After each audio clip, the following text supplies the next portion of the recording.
Hello and welcome to Energy Unplugged by Aurora.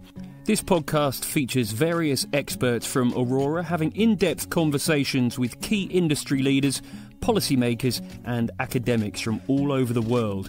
It explores the hottest topics across the energy market and gives a unique perspective on major energy issues.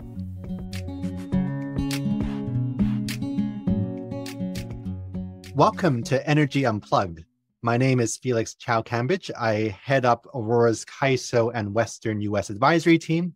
Hosting with me today is Kim Liu, who leads our research team for CAISO in the Western U.S. Hey there. Today's discussion will focus on clean energy in California as the state transitions towards its commitment of 100% clean energy by 2045. Our guest today is Jan Pepper. Jan has been working on renewable energy in California for the last 30 years. She is now CEO of Peninsula Clean Energy, a community choice aggregation agency for San Mateo County and the City of Los Banos. Under Jan's leadership since its inception in 2016, Peninsula Clean Energy has been leading the industry with its unprecedented goal for a California load-serving entity to procure 100% renewable energy 24/7 by 2025. Jan, welcome to the show. Thank you. It's great to be here. Excellent. So to start us off, let's talk a little bit about the role of community choice aggregation or CCAs. So CCAs are a feature of the California energy system and perhaps a few other handful of states around the US. To help some of our audience that might not have encountered CCAs before, can you explain what sort of CCAs are and what are the advantages they have compared to the traditional IOUs? Yes, happy to. So CCAs were created by legislation in 2002 in California, EP.142, after the California energy crisis at the turn of the century. And it allows local agencies, such as cities, counties, or cities and counties, to choose their own electricity supplier. And the CCA has authority for power procurement and for rate setting. It's an opt-out program, meaning that if a jurisdiction has decided to move forward with a CCA, everyone in that jurisdiction, all of the electricity customers are automatically enrolled in the CCA, but people can opt out and go back to the investor-owned utility if they so choose. Marin Clean Energy was the first CCA to start. Peninsula Clean Energy was the fifth. We started in 2016, and now there are 25 CCAs in California. So there are a lot of advantages to CCAs compared to the traditional IOUs. So each local community, I mean, it's called Community Choice, can decide what their preferences are in terms of the resources that are supplied to that community. And what we're seeing is more renewables, more clean resources to reflect the mix desired by the local communities. Also, we're able to offer lower costs due to being a public agency. And that's because the incentives are aligned. Unlike an investor-owned utility, which tries to maximize returns for shareholders, a CCA's shareholders, customers, ratepayers, they're all one and the same.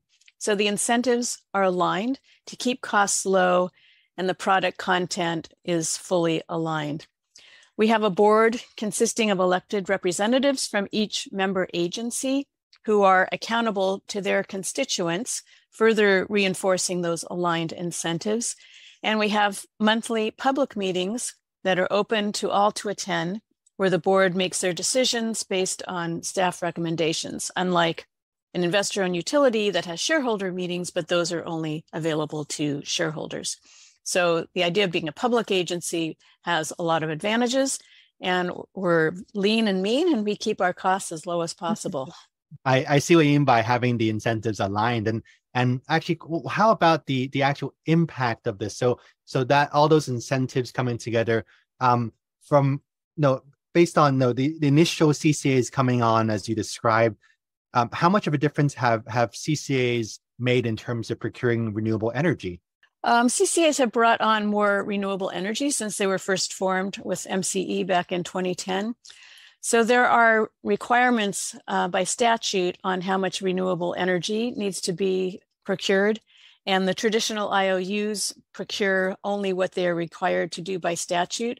And right now, the requirement is 44% of retail sales need to be renewable by December 31st, 2024. So at Peninsula Clean Energy, we were at 50% renewables when we started delivering electricity back in 2016. And at that time, we were 14 years ahead of the state's then 50% renewable requirement in 2030.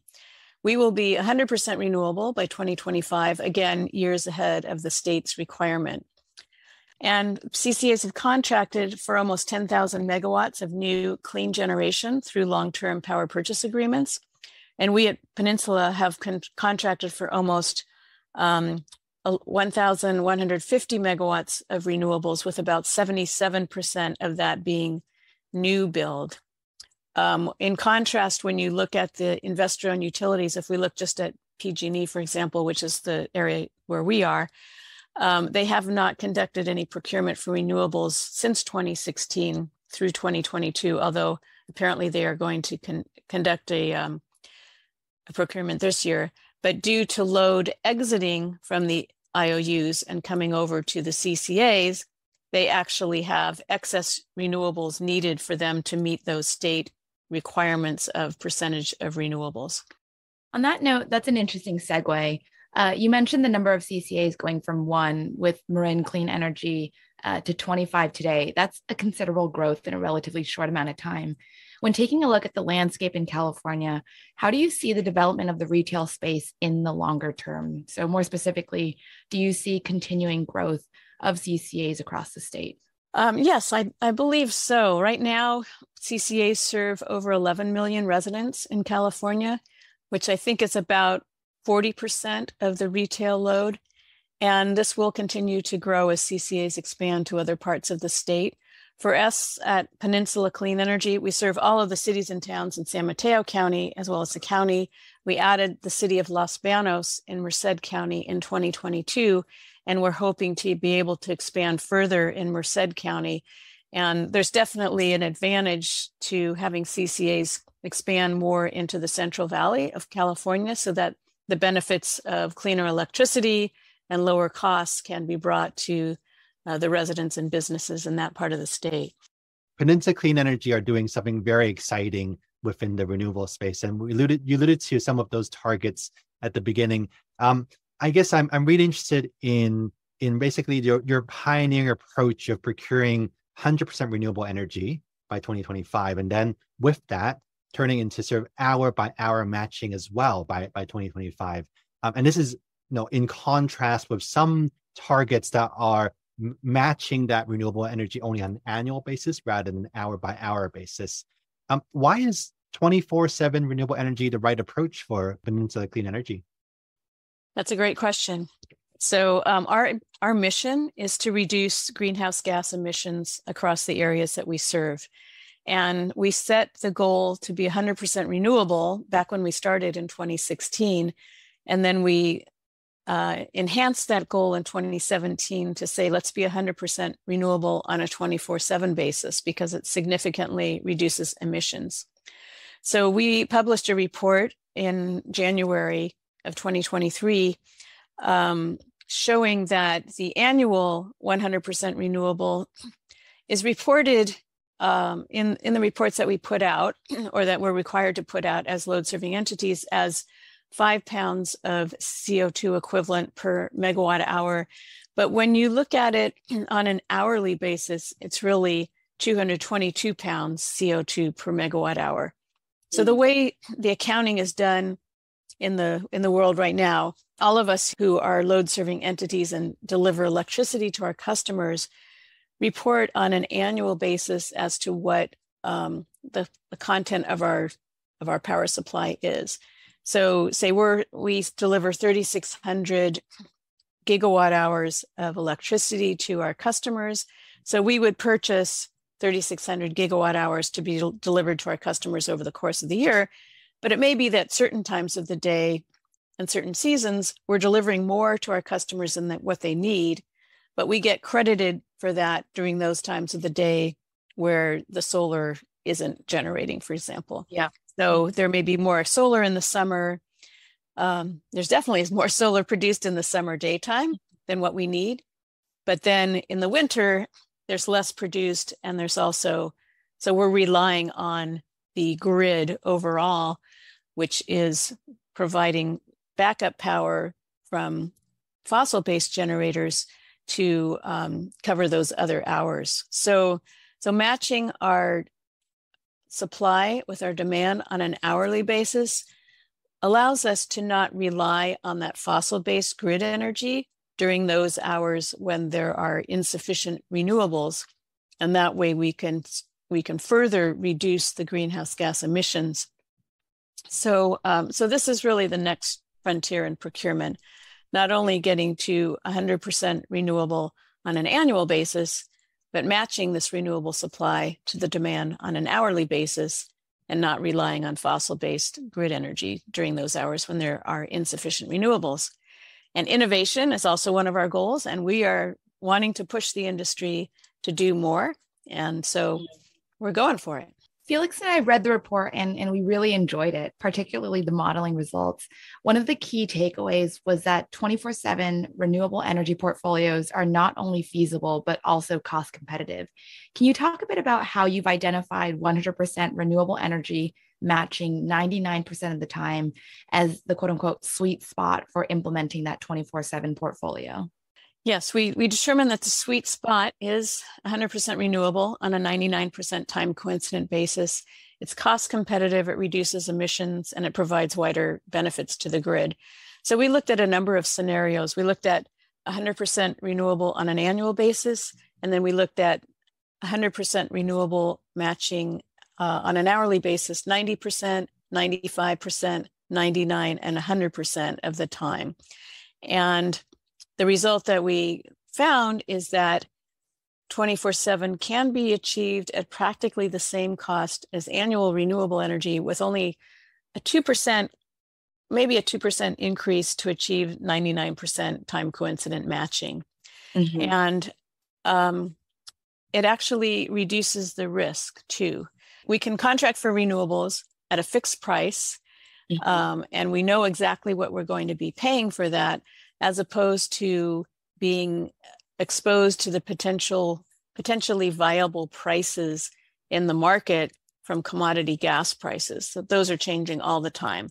When you kind of lock in your price with renewables, you know, once that project is built, the main expense is the building of the project, but then the fuel, the sun, the wind, the water is free, and you're not subject to the volatility of those commodities like you are in gas prices. There is, the commodity is free. That's the sun, the wind, the water, and that's great too, to have the risk of your system prices be reduced.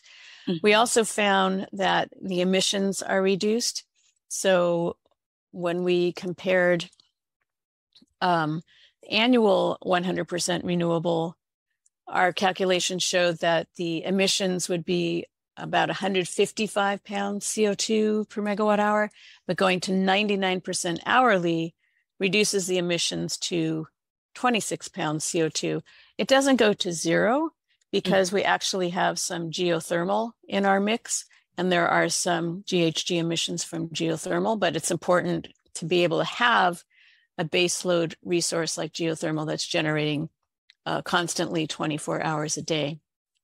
And then the other additional benefit is there's other long run emissions benefits in that during the daytime when we're producing a lot of solar energy, that net excess energy that we're producing has the effect of turning off additional gas generators that might be on the grid serving other customers. So not only are we turning off the dirtiest power plants during the peak hours, but we're also turning off dirty power plants during other hours of the day. And we're doing this by relying on storage significantly. So the excess solar that we're producing during the daytime, we're storing that in batteries right now, and then we'll be discharging those batteries into the grid during those hours when we otherwise would have been relying on the fossil-based grid energy. We're hoping that there will be other types of storage technologies coming onto the market that will be cost effective as well. We have contracted also for some long duration storage, 8-hour storage as opposed to the typical 4-hour storage, which right now is also lithium ion batteries, but there are other technologies out there: flow batteries, compressed air, energy storage, pumped hydro, and gravity storage. So there's a lot of other things on the horizon, which we're very excited about and hope to be able to incorporate that into our mix as they become more available and the costs go down. Another takeaway was that winter evenings and overnight periods are going to be one of the more challenging times to procure for. You've talked about some of the seasonal storage options we currently have. These are things like geothermal, pump storage, and you've mentioned that you're contracting for longer duration lithium ion. Do you see a need for investment incentives or additional procurement mandates targeted at these longer duration storage technologies that can generate in winter evening peaks or provide interseasonal storage? Yeah, there are a few ways we can approach this. Rather than increasing prices for renewables that can generate during those hours, we like to see all prices going down. So, and there are limited geothermal resources in California, which is why we've contracted for some new geothermal that's being built in Nevada. And actually, one of the requirements that the state has put forth for all load serving entities is that we all have to procure a certain amount of what's called firm clean resources, which basically is geothermal and biomass. And they set a number for how much of that needs to be procured. What happens when a specific technology, in a sense, is when we're told to purchase output from a certain type of technology, all of a sudden the price for that is going to go up, right? Because everyone needs to go buy it. So, if there are more general kind of requirements or that don't send market signals that increase prices, we think that would be better. So we have contracted for some new geothermal. We're also hopeful that offshore wind will be helpful toward the end of the decade, because our sense for that is that the generation profile from that will be pretty consistent. And in fact, we're working with other CCAs through a joint powers agency called California Community Power to jointly contract for a significant amount of the offshore wind. We'd like to encourage more seasonal storage options to help with the winter overnights. And also as demand side resources become more available, that might be helpful to shift some load to the solar hours. For example, encouraging people to charge their electric vehicles during the daytime, not having all the EVs start charging at midnight, because that's how everyone sets their car. Yeah. And also having the ability to pull power from these EV batteries during those winter nights, having the ability to do two-way charging with EVs, which will be coming in the next couple of years, which will be another great resource for us to draw upon. As energy modelers ourselves at Aurora, it's actually very refreshing that your paper that you mentioned releasing earlier this year, you've been so transparent with the modeling that you undertook. We really appreciate that. This is a little bit of sort of insider talk as energy modelers to energy modelers. Where are models useful in energy, and are there areas that are kind of too dependent on models at the expense of good judgment? Well, the modeling is a great tool to look at lots of different scenarios, and we ran a lot of scenarios to come up with these results. But certainly experience and judgment is needed to look at the results. You need to look at it and say, does this make sense? Is this realistic? Do we need to tweak some of the assumptions to make sure that we're really reflecting a realistic scenario? And so the match model that we built is a deterministic model. You put one set of inputs in, you get one set of outputs out.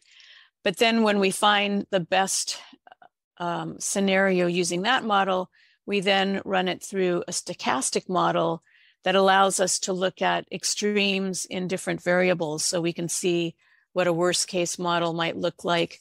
And then we can also ask, how likely is this to happen? Is this what we should be planning for? And really, looking more deeply in what's going to happen. So the modeling is great, It's really wonderful to be able to have those models and be able to look at so many different options in a short period of time, and then narrow in on what looks like the best option to go forward with. And I agree with you, especially for energy system like California, where we have different sort of weather conditions and droughts and heat events. That sort of stochastic variability is very important to look into. So, like with Peninsula Clean Energy, you guys are pioneering 24/7 renewable energy. At the same time, there are a few sort of big, high-profile companies, corporates such as Google or Microsoft on the technology side, also pursuing very similar procurement goals.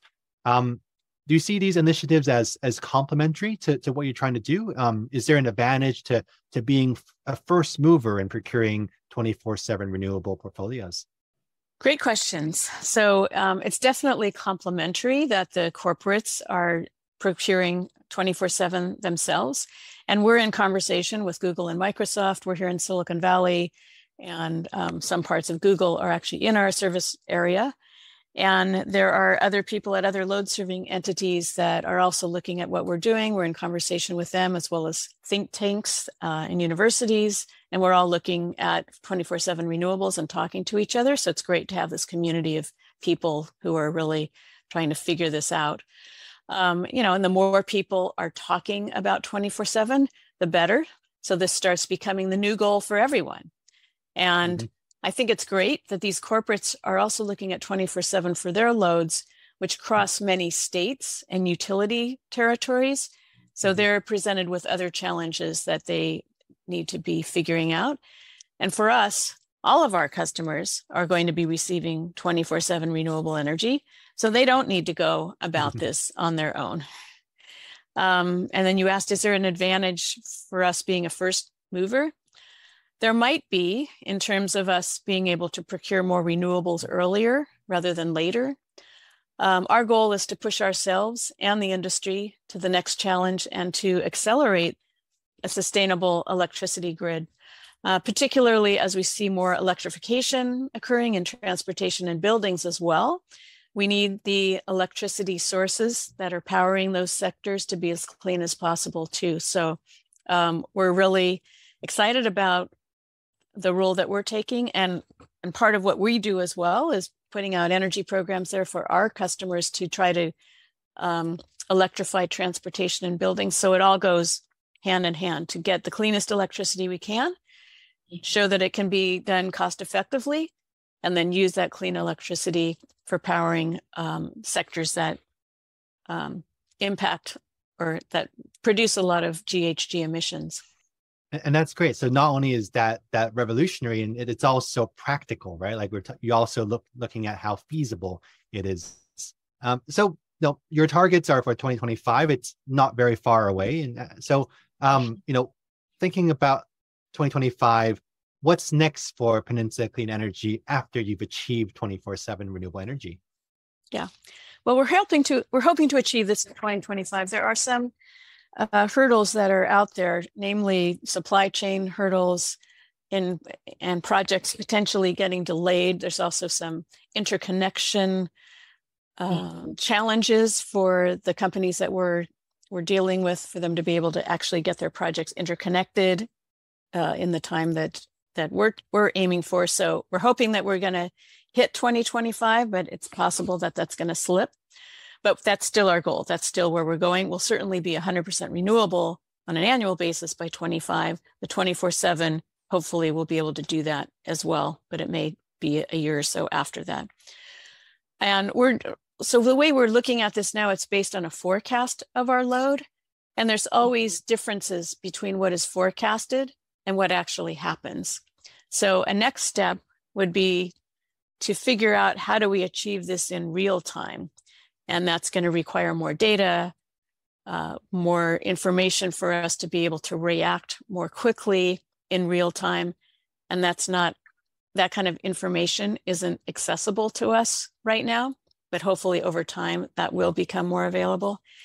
And certainly once we achieve this, reporting out on our results and helping others achieve this is super important. We want to be doing something that's scalable and replicable so that others can adopt this as well. And it's not just us doing this, but that, the whole industry is moving forward. Taking a step further back and looking at the state's renewables journey, how optimistic are you that California will meet its 100% renewables and zero carbon electricity goal by 2045? And what would you say are the main challenges standing in the way of that? What can we do to overcome those? Yeah, I'm confident that California can meet that goal in 2045. That's 2020. That's 22 years away. And during that time, there should be great advances in energy storage technologies, lots of offshore wind operating, hopefully costs going down. And so technically, I have no doubt that we can achieve this. And our work shows that renewables are less expensive in the long run, and the cost for energy storage will decrease as well. I think there are three key challenges. The first is that electric load will have increased as the majority of cars will be electric vehicles. Lots of buildings will be moving to all electric. However, we need to keep electricity in California affordable. Generation costs will be going down, but the costs for upgrading the distribution and transmission systems needs to be kept in check to handle the increased electricity load from EVs and building electrification. So that's the one thing, is that the affordability of, as it were, hardening the grid, the distribution and transmission systems.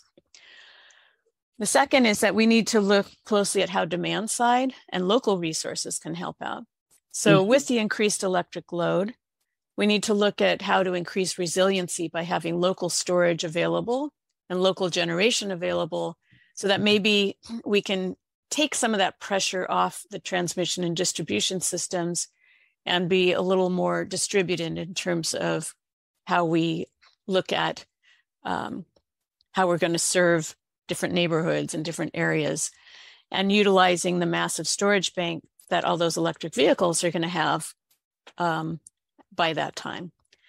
And then the third challenge to me is maintaining the political will to achieve this goal. Technically, we can do it, but we need to make sure that politically we continue moving on this path and that we don't get sidetracked by other things, but remembering that this is critical. Climate change is real. It happens really slowly. And it's not right out there in your face all the time, although it is more and more frequently with extreme weather. So we need to make sure we keep our eye on the ball and keep moving towards this objective. Yeah, no, definitely share that optimism, but some real world challenges that we need to make sure we keep in check. It's a great conversation with you, Jan, and we like to end each episode of Energy Unplugged with asking our guests for recommendations. So is there anyone you read or listen to in the energy space that you think is especially thought-provoking that you would like to recommend to our listeners? That's a great question. And I have some thoughts that kind of span the gamut on that. In terms of the energy industry, Dave Roberts has a podcast called Energy Watts, where he covers a wide range of topics and thought-provoking pieces. So he's always interesting to listen to. We've also done some work on our side with Jesse Jenkins at Princeton. He's doing a lot of work on the 24/7, and also out of the Lawrence Berkeley labs. They're doing a lot of interesting work on building electrification. Same at Stanford, the Bits and Watts program. So there's nothing specific I'm talking about, but just in general, there's a lot of interesting pieces coming out of there. And the Climate Center in California puts out a lot of thought-provoking pieces just in general about energy and the environment and where we need to go. In terms of books, there was a book I read a few years ago called Silent Spring by Rachel Carson. It's kind of a classic published in the early 1960s that really started the environmental movement and looking at how things all are interconnected, that we can't look at things separately. And I think we've embraced a lot of that over the years when we look at how, doing one thing causes other perhaps unexpected consequences in other parts of the environment. So that's kind of the really basic one. And for little kids, the equivalent one is Dr. Seuss, The Lorax, right? Yes, I don't know if you've read that book, but it's where all the trees get cut down. And so it's a little more fun way to introduce it to children. And a couple of recent books, Bill Gates' book on how to avoid a climate disaster. There's a book by Catherine Blunt called California Burning, which talks about what was going on at PG&E. Mm-hmm. So those are things I've read recently that I found were interesting. I'm hoping to start writing a book as well, and very exciting. Been thinking about it for a number of years. Hopefully, we'll start getting the words down on a page soon. And Catherine Blunt is a friend of the show. She was been in the previous episode. Actually, Kim was talking with Catherine previously as well. Oh, that's Love awesome. that book. Yes, really, really good. Well, thank you so much for your time and for taking time out of your busy schedule. We certainly covered a lot of ground in this episode, and I'm certainly looking forward to seeing how Peninsula Clean Energy will reach 24/7 in about 2-3 years time in 2025. Knock on wood. So Jan Pepper, it's been a pleasure. Thank you for coming on the show. Thank you so much for having me on the show. This has been a pleasure as well, and it's really fun talking to you.